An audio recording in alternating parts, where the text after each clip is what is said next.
I'm still trying to figure out which game to review next. But anyway, we have a top 10 video to make. And you know something? I love open world games.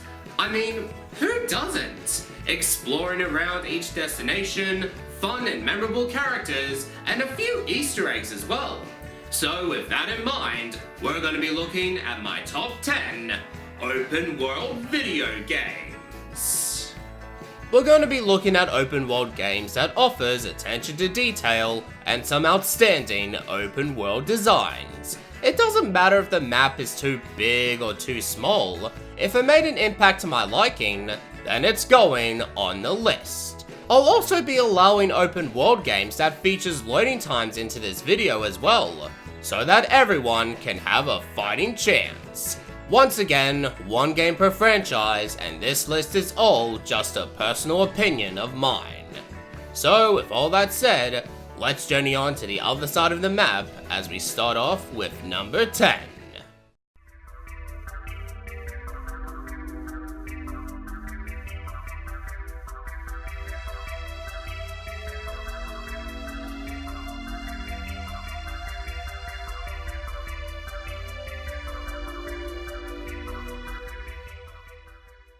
To be honest, I never got around to fully play the original Jak and Daxter games as a kid.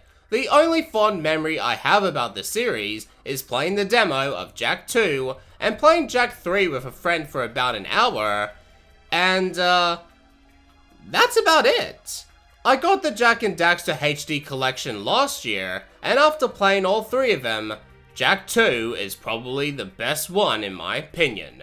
And one of the reasons is its open world design. You explore around Haven City where everything looks grey and depressing, but when you step outside of the city, you can see some different places to visit and some nice color palettes as well. Naughty Dog wanted to showcase why they are the leading juggernauts of video games with Jak 2, and they nailed it. On the Metalhead.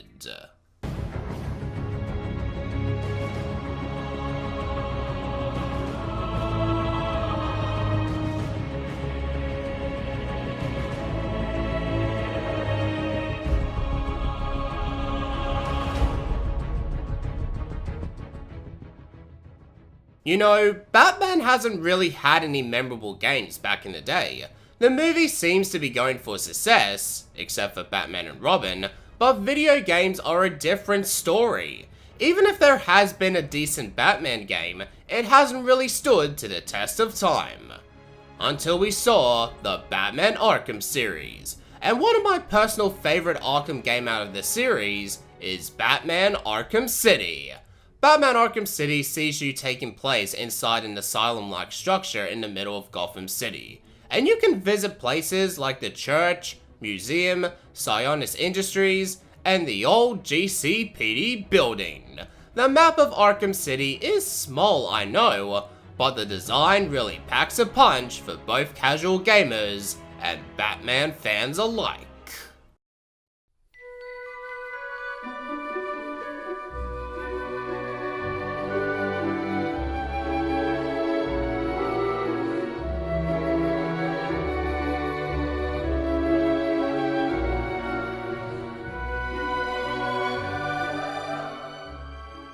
Who would think that I bought an original Xbox console a while ago, and one of those games that came with it just so happens to be on the list.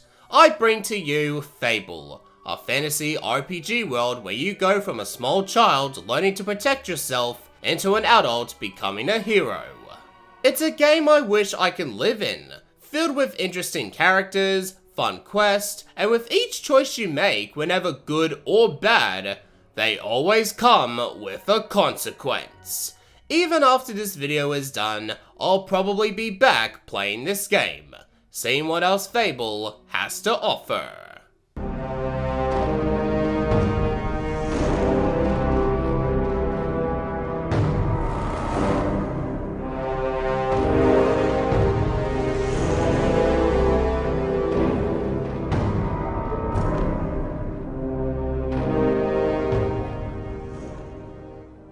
Okay, I know what you're thinking.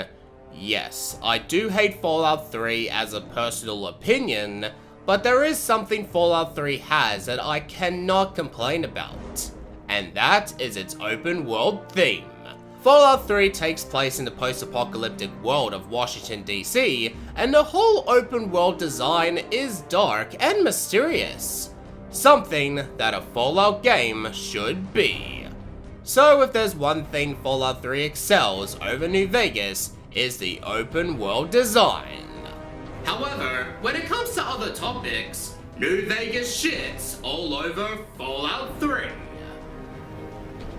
I'm sorry, I'm just being an arsehole at this point, but let's just move on.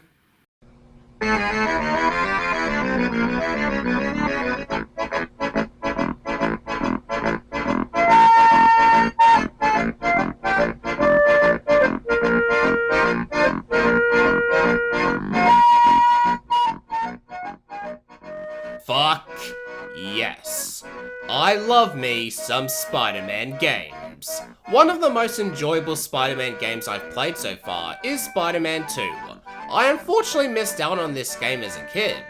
All I can do in my adulthood is to make up for lost time and try to get this game ASAP. You swing around the city of New York doing tasks whenever it's saving someone, defeating a boss, or retrieving a balloon for a child. Spider-Man 2 does look outdated, but back in its prime, it was definitely a game worth checking out, and holy mackerel, I cannot wait for Spider-Man 2018.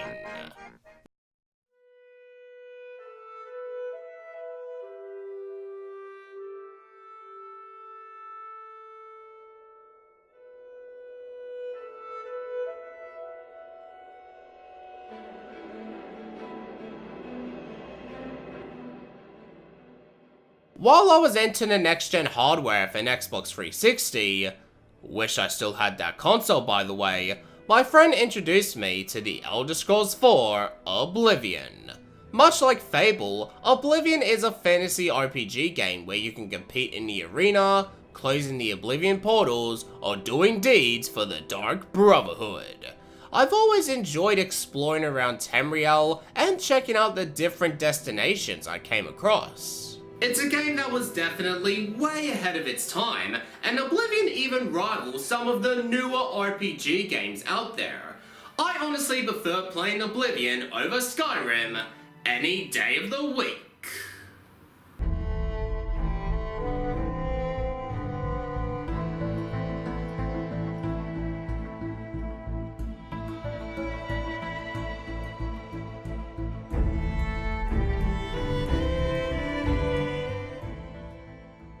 You know, I've always had an interest with pirates. I don't know why. Maybe it's because I enjoyed watching the Pirates of the Caribbean series, even though they're slowly turning into the Fast and the Furious with pointless sequels, or maybe it's because I've spent hours upon hours into Assassin's Creed Black Flag.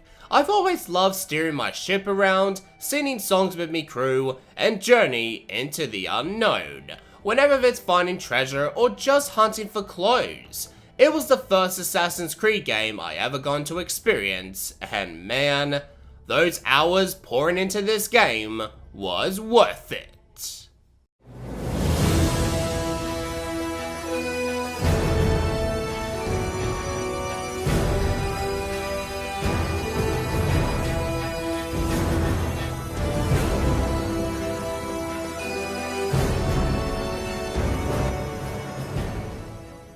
How fitting that the number 3 spot is The Witcher 3 Wild Hunt.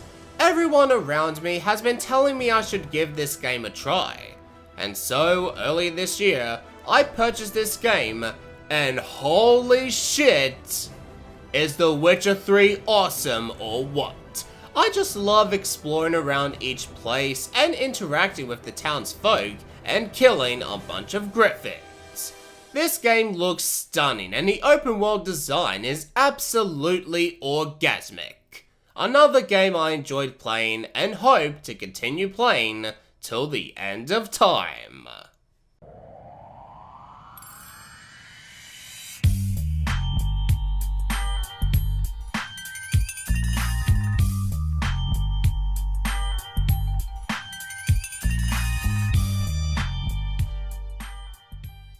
Rockstar Studios have always been known for their large open world structure, and Grand Theft Auto San Andreas was the one that started it all. While GTA 3 and Vice City were set in small cities, San Andreas was taken to the next level.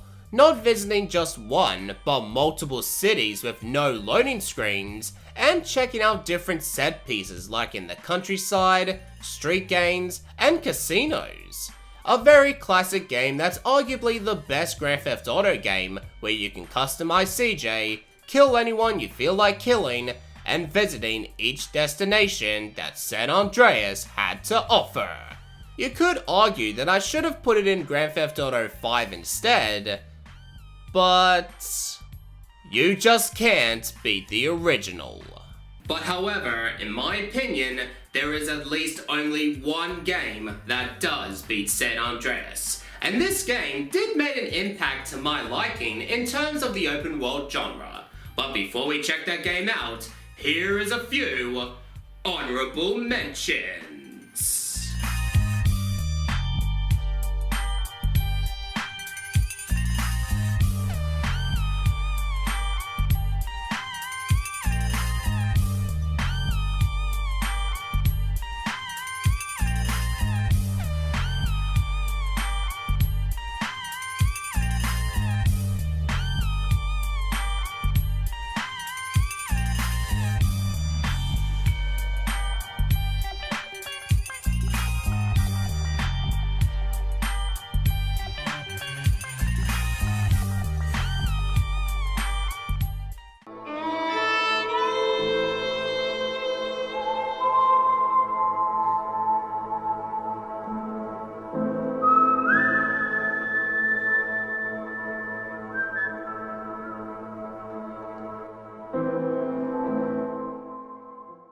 Rockstar once again proved why they are the kings of open world games, and in my opinion, Red Dead Redemption was their biggest achievement.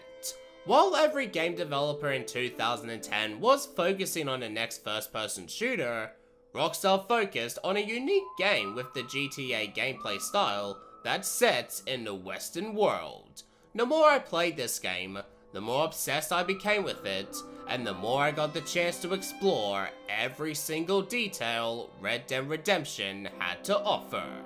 Visiting places like Armadillo, Mexico, and Blackwater, and doing side missions like capturing someone for a bounty or finding treasure. Red Dead Redemption is a game I had the opportunity to experience. An experience that I will never forget. And that was my top 10 open world video games. I hope you enjoyed this video, and if you have any other suggestions for a top 10 video, then be sure to comment down below. Seriously though, I'm slowly running out of ideas. But anyway, thank you for watching this top 10 video, and if you enjoyed it, make sure to leave a like, share the video, and subscribe today. My name's the Gaming Critic, telling you to keep calm and keep playing video games.